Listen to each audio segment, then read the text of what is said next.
Olá pessoal, meu nome é André Vilela e sou consultor científico da Implacil de Bortoli. E hoje a matéria da semana é a respeito desse caso clínico aqui. É uma situação extremamente desafiadora envolvendo uma sequela periimplantar de um implante já instalado há muito tempo, onde nós vamos discutir de que forma que esse caso aqui foi abordado. Então acompanhe o caso. E hoje nós trouxemos para vocês aqui um caso muito desafiador, talvez um dos mais desafiadores relacionados às sequelas de tecido mole, que são as sequelas relacionadas aos implantes, principalmente na região anterior e quando envolve um incisivo lateral. Esse tipo de abordagem, esse tipo de caso, é muito complicado de se tratar porque nós precisamos entender alguns conceitos ainda por trás desse tipo de defeito, para que a gente consiga juntar todas as informações e bolar um bom plano de tratamento. Então, dentro dessa análise, hoje a gente precisa entender que, dentro dos desafios que acabam girando em torno da manipulação tecidual, existem alguns conceitos que nós não podemos negligenciar. Alguns deles estão relacionados com os princípios da estética, para que a gente possa avaliar uma situação e saber qual é o nosso objetivo final, ou seja, onde você quer chegar com aquele caso. Dependendo do tipo de sequela, se você tem o objetivo de trazer uma margem gengival na mesma posição que a margem gengival do dente contralateral, por exemplo, ou formar uma papila onde não tem. Então, saber qual é o seu objetivo final é o primeiro passo.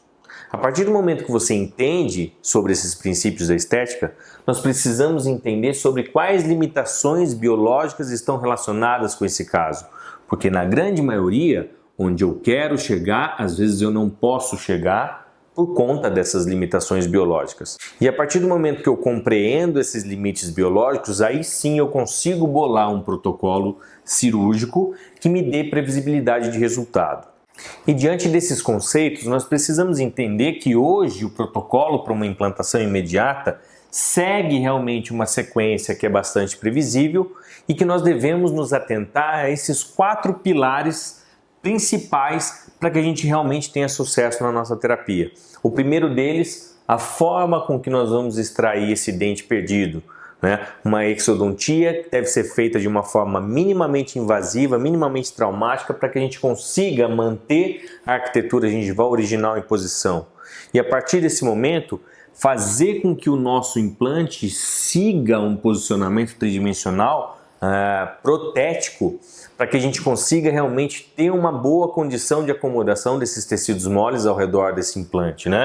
A partir desse momento, fazer todas as manobras de reconstrução tecidual que envolvem preenchimento de gap e aumento de espessura tecidual marginal, ou alteração desse fenótipo periodontal, para que a gente consiga, através desse aumento de volume, manter uma estabilidade tecidual que dure por bastante tempo.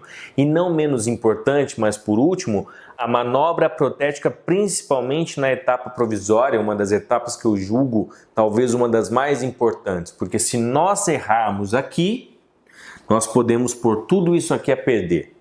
Então, dentro desse protocolo, uma das coisas que não se discute bastante ainda na literatura é em relação ao posicionamento tridimensional, porque nós exploramos muito o posicionamento no sentido vestíbulo-palatino e também no sentido mesiodistal. Mas um dos detalhes que nós precisamos nos atentar é realmente qual é o posicionamento em relação à profundidade que esse implante vai ser instalado, no sentido ápico-coronal. Então nós temos que ter espaço para que a gente consiga manipular as áreas críticas e subcríticas e fazer com que a nossa arquitetura gengival seja moldada em função do dente natural. Partindo do princípio que o implante conimórcio hoje ele tem como protocolo ser instalado no sentido infraósseo, 1 a 2 milímetros, uma média entre os sistemas, a gente precisa levar em consideração que nós temos essa área infraóssea e temos que ter também o espaço correspondente a essa área subcrítica e essa área crítica para que a gente consiga manipular todo aquele túnel gengival e fazer com que a nossa arquitetura gengival seja o mais parecida possível com a do dente contralateral. Então, a distância média da margem gengival até a plataforma desse implante é de 4 a 5 milímetros, dependendo da profundidade desse implante de 1 a 2 milímetros infraósseo. E que nesse caso, especificamente, nós podemos observar que a etapa em que foi cometido o erro foi exatamente no posicionamento tridimensional, mais no sentido vestíbulo-palatino, como a gente pode observar aqui na tomografia, e hoje, agora, diante de uma sequela estética de difícil resolução. Então, dentro das análises de sequela estética que nós temos que observar, é que o diagnóstico ele é feito, essa sequela pode ser uma sequela tardia, mas relacionada ainda a um implante sepultado, não ativado, e essa sequela tardia pode já estar relacionada com a confecção já da prótese definitiva, que é o caso em questão. Quando nós temos essa sequela tardia relacionada ainda com a fase provisória, ou seja, esse implante ainda está sepultado, a manobra acaba sendo até mais previsível, porque todos os tecidos ainda poderão ser manipulados de uma forma com que a gente consiga direcionar esse posicionamento. Agora, quando essa sequela já está relacionada com a reabilitação definitiva, a coisa fica um pouco mais complicada. Diante disso, a primeira análise que nós devemos fazer diante de uma sequela estética é avaliar o posicionamento tridimensional desse implante.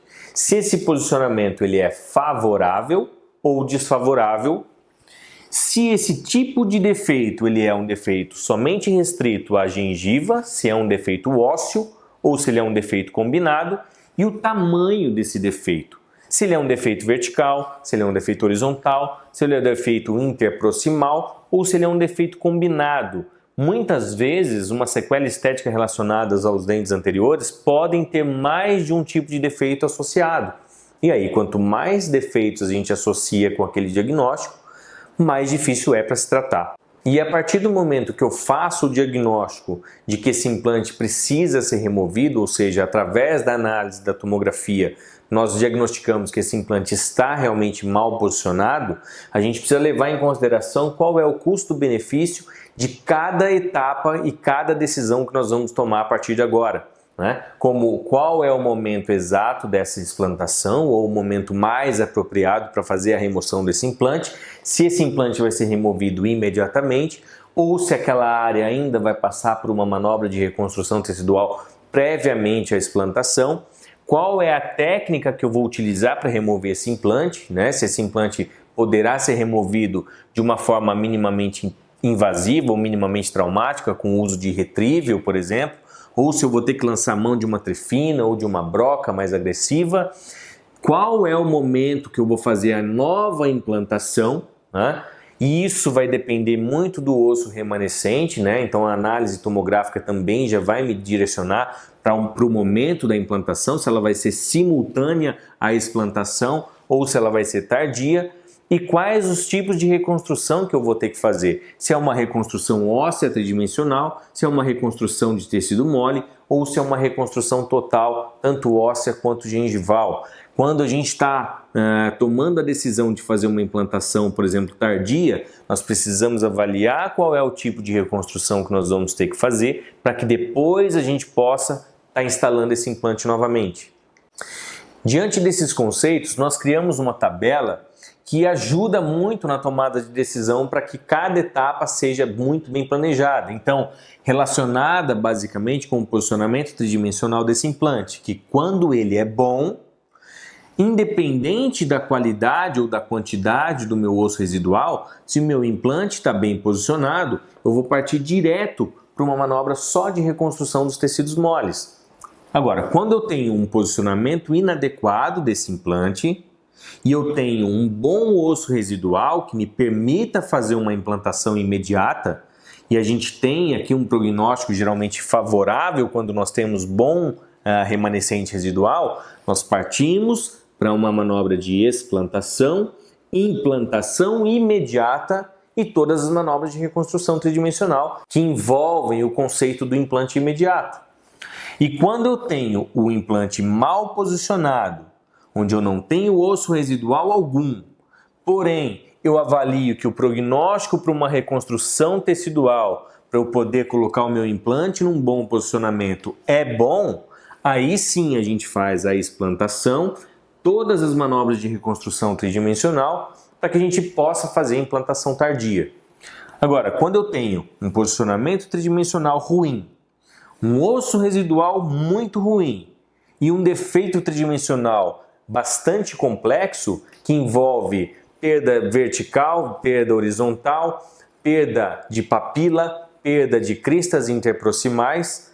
Geralmente o prognóstico da reconstrução é muito ruim e aí eu posso lançar mão de uma terapia, finalizando o caso com uma prótese dento-gengival.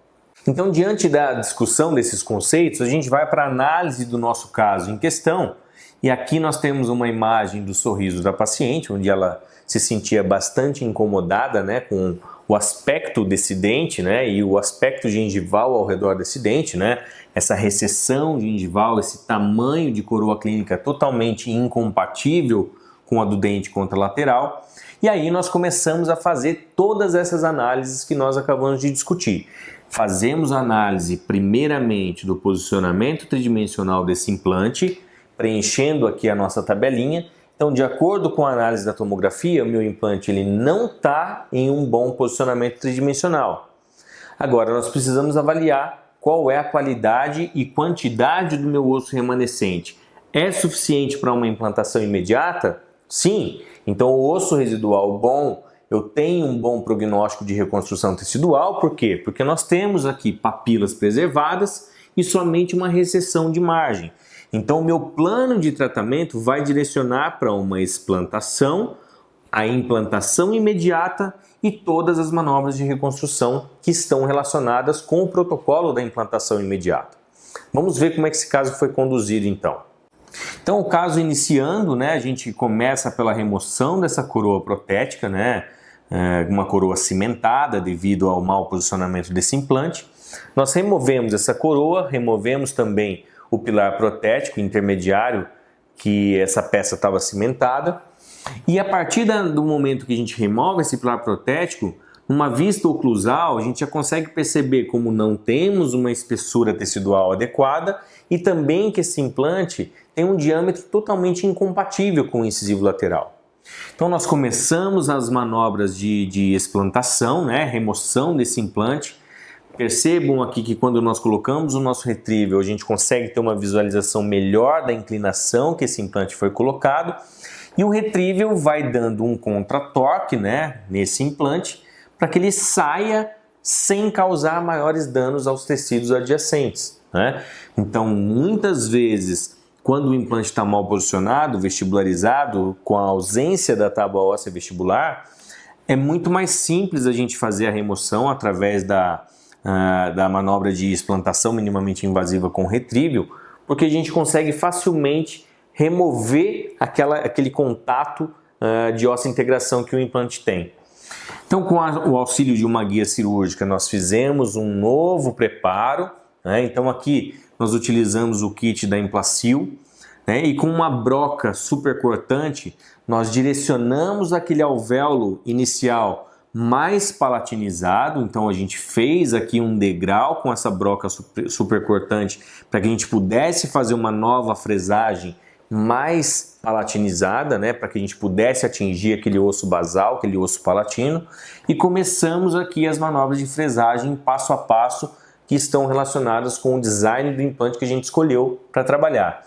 Então aqui a broca lança, fazemos aqui a checagem, né, com um paralelômetro e o guia cirúrgico, né, avaliando sempre o posicionamento tridimensional de cada perfuração. Então aqui a gente consegue observar numa vista oclusal que o implante, que o alvéolo cirúrgico está sendo bem confeccionado, né? E aí aqui a gente tem uma visão de como ele estava posicionado e o novo alvéolo cirúrgico como foi confeccionado. E aqui a utilização, nossa escolha foi de utilizar um implante maestro, né, que tem uma característica de macrogeometria muito interessante, né? Esse implante ele tem uma tecnologia relacionada ao design desse implante que favorece a ossa-integração, otimiza a ossa-integração, né? Então nós temos uma ossa-integração muito mais rápida e com muito mais qualidade na utilização desse implante. Então o implante maestro da Implacil de 3,5 por 11 sendo instalado. E um dos detalhes importantes que a gente precisa levar em consideração é a profundidade que esse implante vai ser instalado. Então esse implante tem que ser instalado nesse momento a 3 milímetros em média da nossa margem gengival atual, ou ficando a 5 milímetros da margem gengival desejada, que está relacionado com a análise do nosso guia cirúrgico.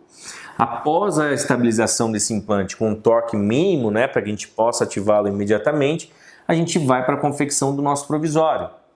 Então aqui nós parafusamos o pilar provisório, né, e já capturamos aqui a nossa faceta, né, pré-fabricada num posicionamento mais adequado, compatível com o posicionamento do dente contralateral, principalmente nessa etapa provisória, onde nós queremos manipular toda essa arquitetura gengival.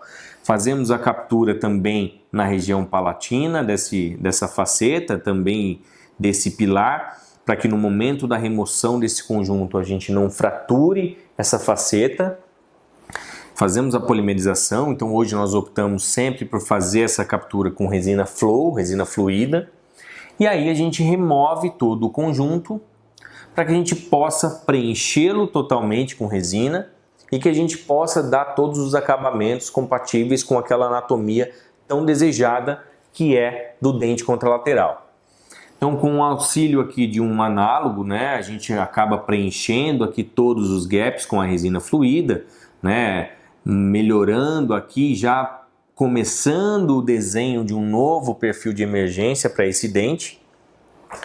Então aqui todas as etapas sendo mostradas passo a passo, fazemos a polimerização e aí nós começamos com todo o processo de acabamento e da manipulação tecidual. Essa etapa é uma das etapas mais importantes do tratamento, onde nós começamos a direcionar qual vai ser o posicionamento da nossa futura margem gengival. Então todas as etapas de manipulação tecidual acontecem em função da manipulação do perfil de emergência, tanto crítico quanto subcrítico, do provisório.